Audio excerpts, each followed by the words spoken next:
Ayan guys, so today's vlog, magpapakain tayo ng mga native pigs kasi as of today, we're alone dito sa bahay and may mga piglets sila dito na kailangan pakainin kasi paggabi na.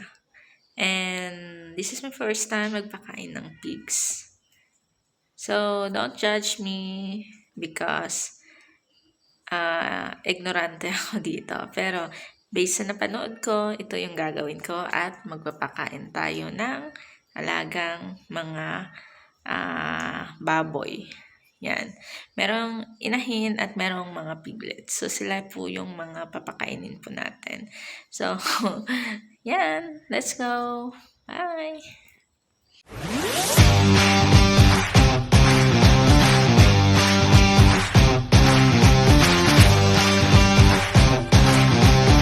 So, ito ay, hindi ko alam kung anong ito, darak, maybe.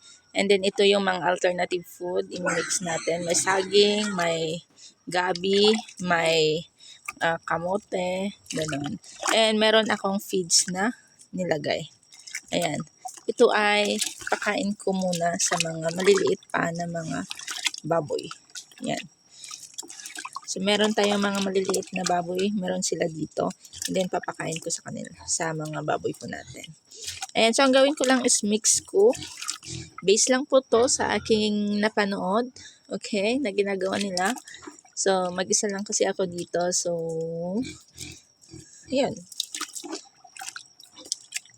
No choice tayo, pakain natin. Kailangan natin magpakain kasi paggabi na. And, lumabas lahat sila.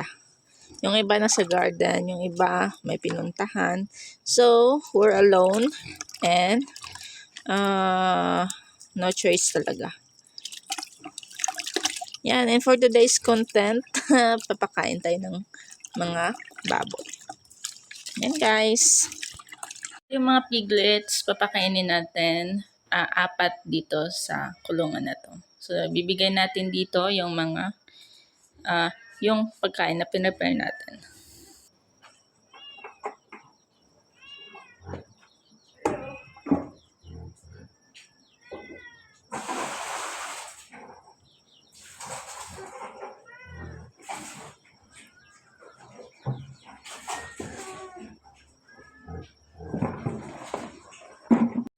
Ayan, sila ay mga native pigs.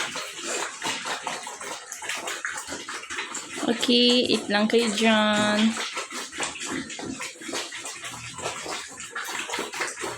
Enjoy your eating.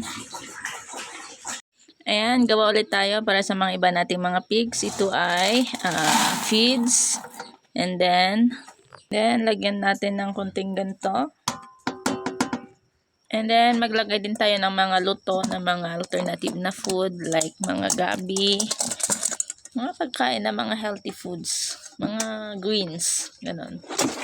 Yung 3 pigs na pakainin natin. Aba, parang mukhang busog na busog ang mga pigs natin. Yummy yarn, yummy. Yummy mga native. Native. Okay. Enjoy your food.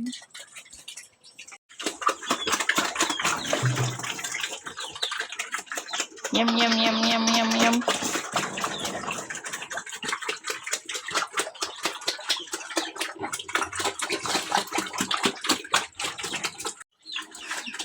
Yummy. Yum, yum, yum, yum, yum.